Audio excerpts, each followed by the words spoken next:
First of all, I would like to thank the AIOAS as well as the conference organizers for providing me this opportunity to speak on this subject. So we're talking about the correlation of intraocular pressure and the corneal biomechanics. We all measure the intraocular pressure in our OPD, and we all know that the Goldmann attenuation tonometer is the gold standard as of now in the measurement of intraocular pressure. But is it measuring the true intraocular pressure? We all know that it's not true. The intraocular pressure measurement is affected by various factors, including the corneal thickness, the curvature of the cornea, the corneal biomechanics, tear film, previous surgery like refractive surgeries, and the other factors which are related to the examiner as well as the patient.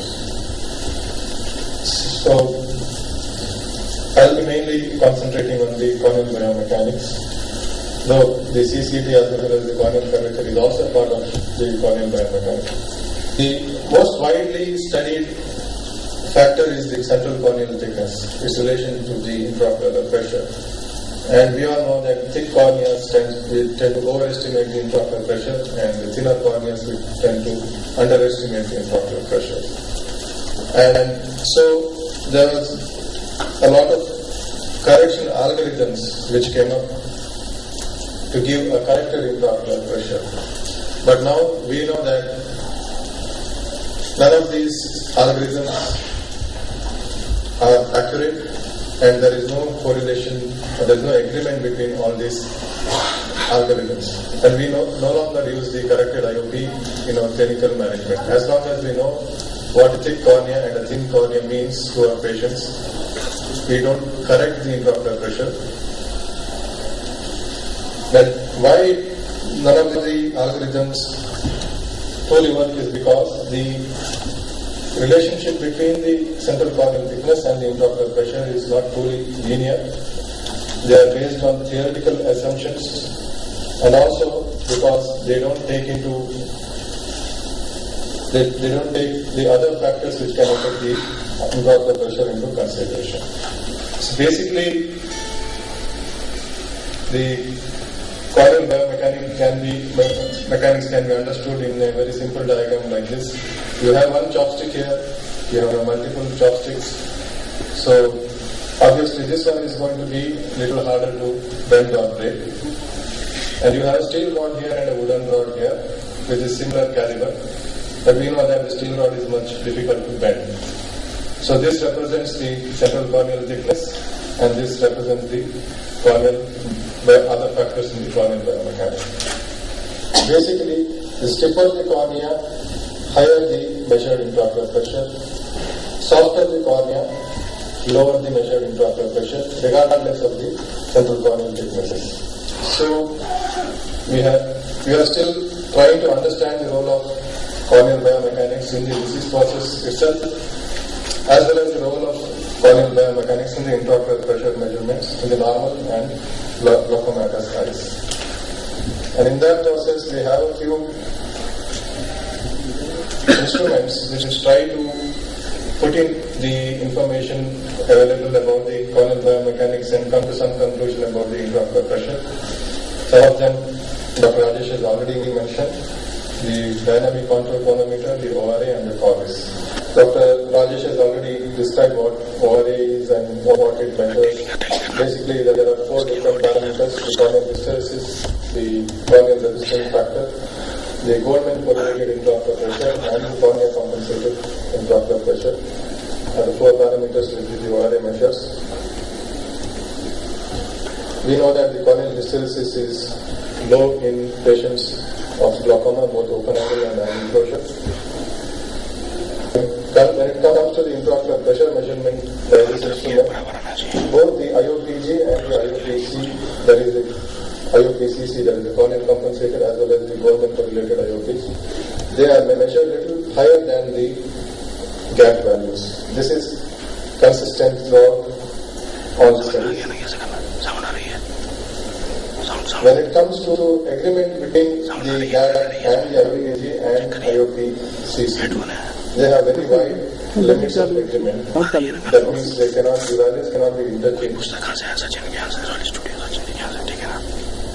And there is a stronger correlation of central corneal thickness on the IOP with the IOPG than the GAT. I will explain to you later.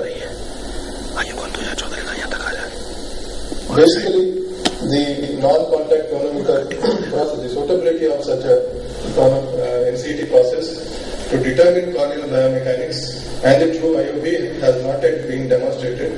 As Dr. Rajesh has mentioned, we are still working on it. And so the corneal hysteresis and the CRF can only be partially valid for corneal biomechanics. And we know that how the ORA measures each of the parameters, P1, P2 and the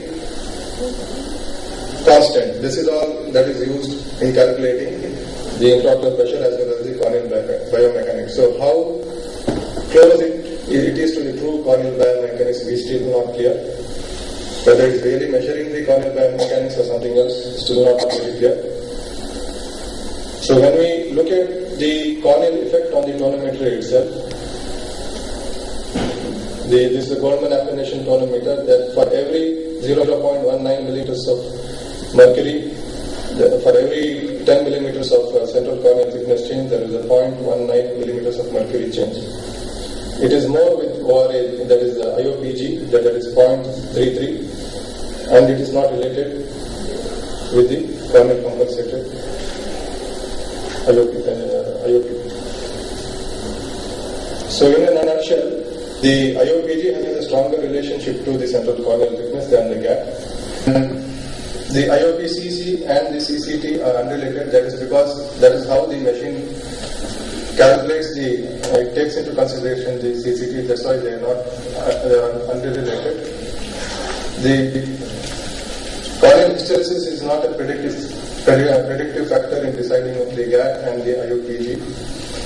And the CRF is the one which is associated with GAT and the IOPG. So the effect of CCT causing tonometric overestimation is encompassed by the CRF. It is related to the CRF, that is the overall corneal rigidity. So there is a lack of consistency among the ORA parameters, and the validity of these parameters are still questionable. And when you look at the intraocular pressure, diurnal variation and its relation to the corneal hysteresis.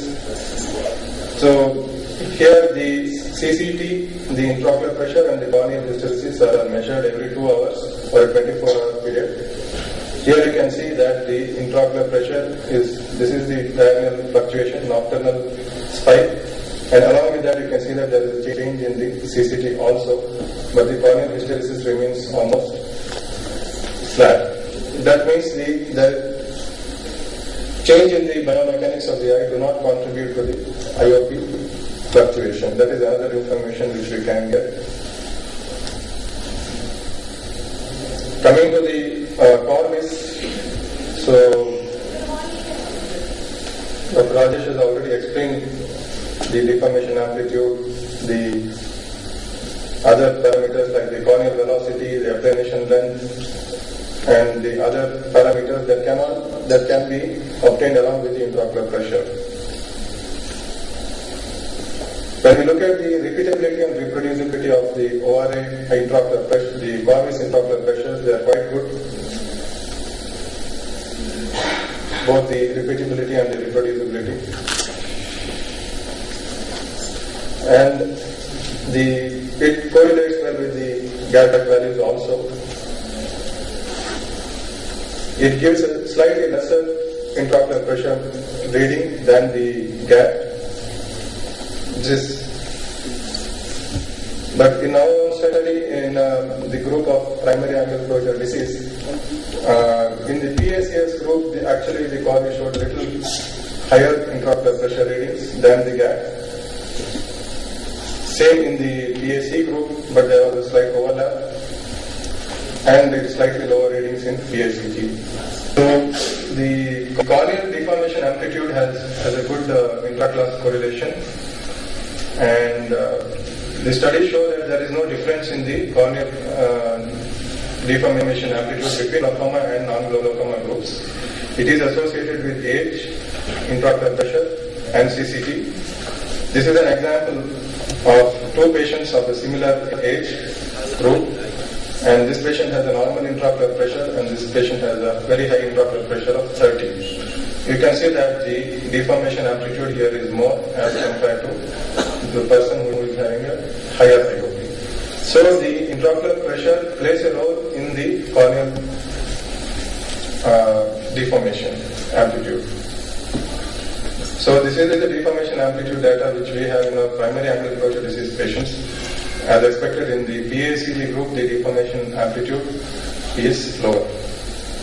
So in the multivariate analysis, the only factor which is associated with the intraocular pressure difference was the corneal deformation amplitude in this study. Coming to the DCT,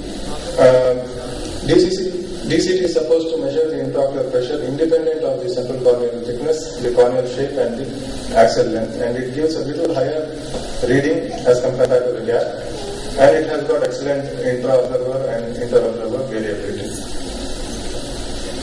In this study where they compared the intraocular pressure pre and post LASIK, when they checked intraocular pressure after the LASIK procedure with the Goldmann attenuation chronometer, all the values were much lower than the pre-LASIK values. However, when checked with the DCT, you see that the pressure difference between pre and post remained almost the same.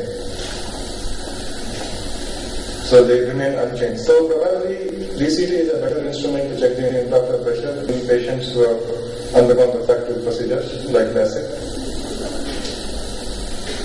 When we check the correlation between the DCT, Corvis and the ORA with the gap, we found only a moderate correlation between the Corvis and the gap, and the rest of them were poor in the normal patients.